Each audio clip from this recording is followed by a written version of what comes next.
Welcome to another episode of Mr. Tophat Show. Today I'm going to speak a little bit about my depression when it started and where I am today, or right now I should say. So if you don't like me talking about depression or depressing stuff, you can always watch something else. Anyway, let's get into the episode. I think it started when I was around 12 to 14 years old. I would say 12 years old, because we started to have sex education in my school, and what you can see here is that my brain isn't working that well as it should do. So I have had, let me see, I'm 29 years old now, so I had it for 16, 17 years, something like that. And now you maybe say, oh, but that's wrong. Oh, okay, well, you can count it for yourself then. And I need to make a disclaimer here and say, don't do everything I have done. It's not the best to do what I have done. Always consult a doctor or anything like that. This is just my own experience.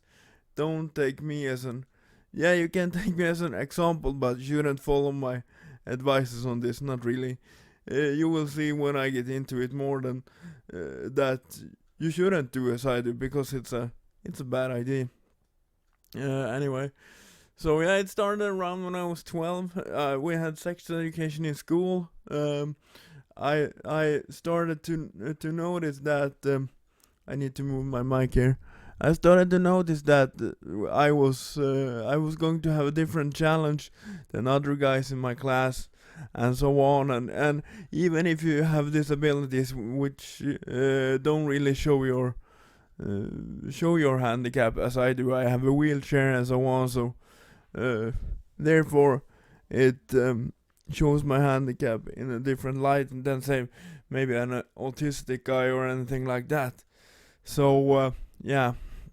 So I started to notice that I'm gonna have a bit of different challenge than others, which then again put me in the spotlight and made me depressed. Not in the spotlight that I was bullied or anything like that, but I saw the differences myself. With that being said, it doesn't mean that I can't get a relationship in the future. I firmly, even though it's hard, I firmly believe that I will find someone to have a relationship with in the future if I want to.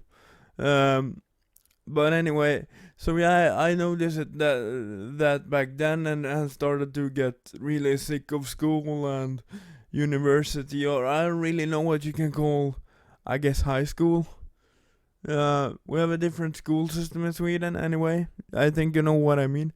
So yeah, I started to being depressed back then. And it followed me all through the years, I would say.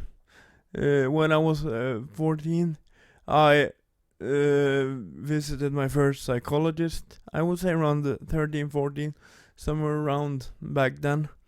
Turned out that he discussed my family situation and my family situation with my dad, and many people who work with me or are close with me know that in very quick words, and so I can tell that we don't have the best relationship. That I probably want a better relationship with him, but anyway, you see what I mean. So yeah, that was quite a hurtful moment in my life. I was around 15, 16.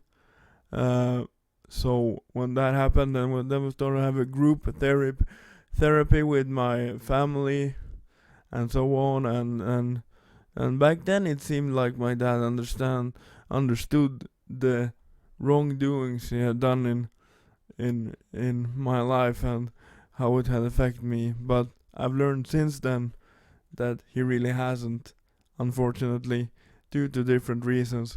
I'm not here to talk about him or so, or if anyone is interested in that, I might do an episode of that. But I don't think that, because nobody comments on my stuff and I get like 8 views per video. But that is not why I'm sitting here. I'm doing this for educational purposes. Anyway, continuing into my work life, the depression continued all throughout my work life and still is. Um, because then I skip to the next challenge, and the challenge to get a job.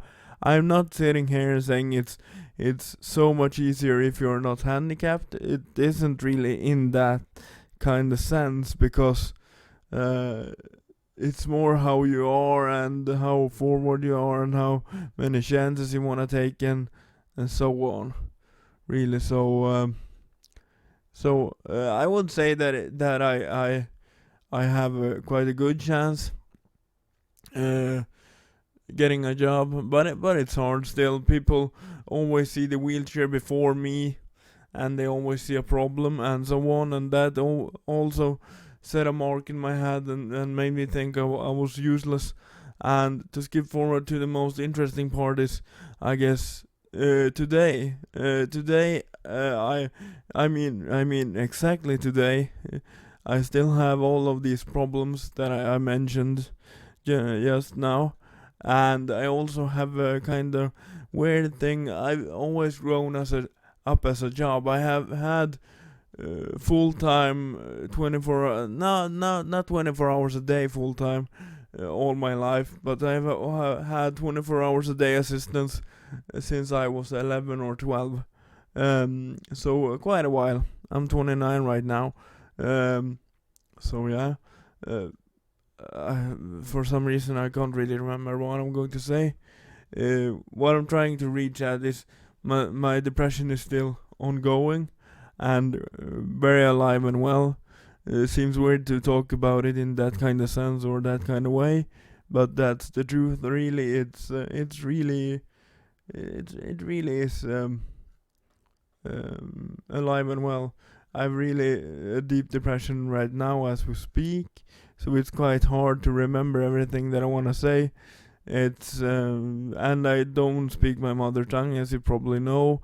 As I said, I live in Sweden, so it's we at least should be the second best country in the world in English. Anyway, so yeah, I had this issue since I was a little kid. I grew up as workplace, as a work, and I've always learned that my life is a work. Unfortunately, my life is a work somehow. And that is really damaging when you're so young and you grow up in that kind of environment and that kind of style. And I've always a mother which is really kind. She always think about other people, and she does as I do, put other people first, and you put always yourself second. I know that isn't the best thing to do, but she still does that, and so do I. It's probably a thing from her, I guess. It isn't the best, but it is what it is. So yeah, she had always told me that, oh, remember to do like to be happy, and remember to create activities and moments where you can cherish your moments with your assistant, and remember to be a happy, cheerful guy with a good environment, with always kind to other people and so on, and putting this kind of pressure on a young guy like me, which isn't the really best when you're dealing with kids, which made my world, not my world view, but my view of myself gets quite fucked up, if I should be honest with the words here. It's really fucked up. It's in a kind of sense that I am always afraid of being left alone. I've learned early since that no one sticks around you. You cannot really, not that you cannot trust anyone, but you cannot really pour your heart out to someone. You are just a work to them, and you really lose the personal thing about your life. You get used to being naked around people. You get used being dried in your ass by people. You get used to sharing your sexual life with different people, and so on. It's hard, and so here we are again. Really, Unfortunately, a couple of events transpired last Friday, which doesn't really look great for my current assistant. One of them, um, but I'm not here to talk about too much about that. Anyway, so seems like we're going to have a new guy quite quickly, and that is annoying for me because I always have to introduce new people into my life. I guess if you start in a workplace or if you start in a different school and you have to get to know everyone and so on, but you can always choose what to share about your private life and what not to share about your private life. And that's the biggest difference, I would say, because I can't choose what I would like to share with someone. I can't really do that. And if you did hear that, it's my phone on the desk, so that's why it sounded. Anyway, yeah, I can't really choose what to share and what not to share with someone. Uh, and that really kills me. And when I'm already depressed because I have this mechanism which has been built up throughout life, or the last 4 years when I got burned out at my last work. I tried too hard. I tried to be as good as I could be, and I mean, it's nothing wrong about that. But I tried too hard. I pushed myself too hard, and all of a sudden I hit the wall, the famous wall that everybody hits when they are they are just trying too hard. And so did I did really want to work. And then the bosses of the company, I would say, did take a little bit of a weird turn, and it ended up on me being stressed and so on, and therefore I ended up in I got burned out, I guess you can say. Even in English, I guess, in American or in British, I don't know what it really, the real name of it. I got medical leave and got to still have some payment and so on. But yeah, it was really hard. And then I met my best friend and now assistant, which is at the point. She is on a travel. She is on holiday in Russia. And don't do this. This is a bad recommendation. I tell you all, don't do this. Don't do as I have done. I love her. I love her energy and all the kind of relationship that we have, and how she takes care of me and whatnot, and so on and so on. It isn't that. The problem is that I built up all my security, all my strategy against anxiety and whatnot. I built up everything around her. I love her so much. She's the most beautiful thing on the earth to me. But don't do as I have done, because it's worthless. If I need some help now, if I need moral support now, and if I need support with, I don't even know by now, with anything, emotionally, and so on, I'm so connected to her that when she leaves for only a few days, like, even if she's still in town, I miss her. I mean, it doesn't seem bad to you maybe because it's beautiful that you always miss someone, because then you know that you really like her or love her and whatnot and so on. But if you try to build a psychological strategy around someone and around that person's feeling. I'm an empath, by the way, so I have a really strong feeling about other people's, I would say, energies and so on, and she's just perfect. She's just perfect for me. I'm not saying that every person that I meet is perfect for everyone. It's important to remember that just because it fits me, it doesn't mean that it fits you. So yeah, I think to remember anyway. But yeah, don't do that, because now I'm heartbroken. It feels like my heart has split in two, and she's far away from me, a couple of 100 miles. Yeah, a couple of 100 miles from me right now. So, or more than a couple of 100 miles. But yeah, you know what I mean. let me see in kilometers just for fun. It's 1,010 kilometers or so.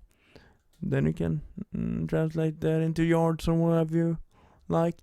But yeah, so she's far away, and it isn't the best because I miss her. I really miss her. I miss her energy. I miss her way of being. I miss everything. And we have gone through. Both of us have gone through hardships and hard choices and hard life choices and hard everything really with each other these last 4 years or 5 years soon. And I don't really know what to say. It's really bad because I can't control myself. My thoughts are everywhere. My mind is going bananas. I'm going to be surely tired after doing this clip, for example, and so on. So it's worthless. Don't do. I have, as I told before I started all this, I've always also done. I've also chosen not to take meds. That is only my own choice. I'm really sensitive to all kinds of medications. Even if it isn't a medication, but just to give you an example, I take on a regular basis. I take magnesium, magnesium tablets, 250 milligrams, which is supposed to be a daily intake, which works really fine for my hands. Now this is my good hand. You can't really see my bad hand. Let me see. Yeah, you see how it looks. It looks quite weird, and yeah, I don't know. So what was I supposed to say? Yeah, it works fine for me to be less spastic, and my nerves are better, and so on and so on. So yeah, but what I was trying to get into was that even if I stop taking magnesium, it affects on my well-being, my mind. So I'm really sensitive to stuff that affects my mind and my brain and my way of thinking and so on. So that's why I'm a little bit scared, I would say, of trying meds, since I'm so sensitive to meds that I need to try a few different ones and so on. And many doctors I've spoken to says that my I don't remember. I'm starting to get tired, so I will end soon. But my problems is external problems. It isn't that I have worked enough with myself. Before I sound too much of a douchebag, I'm going to say that everyone needs to work with themselves always, because life evolves every day, every second. So you have to adapt to things. You have to work with yourself. You have to adapt to different views and adapt to different situations. Some of them can be hard, some of them can be easy, but you need to develop every day. But what I mean by this is that I have worked with my anxiety and depression for so long that I have almost found the core, at least for most of the situations. So they agree that most of the situations that I have anxiety for is based on outside factors. For example, my assistants or my life auxiliaries, for example. And as I told you before, it seems like it's going to be quite a hasteful week finding a new one. So yeah, unfortunately, it's not that what I want to, but it seems like it's going to be like that. Sadly for me, because it's really hard for me, starting a new chapter, starting a new learning new people or meeting new people and so on and so on. So it's really hard. As I said, this is only my story. Don't do everything as I am doing. It's not that good. Trust me, it isn't the best, I would say. So try to not do as I do. But anyway, you know the deal by now. If you like anything, please subscribe. And can you also leave a like so I can see how many actually watched this to the end. If you did watch this to the end, I don't think anybody watches this to the end, but anyway, see you next time. Bye.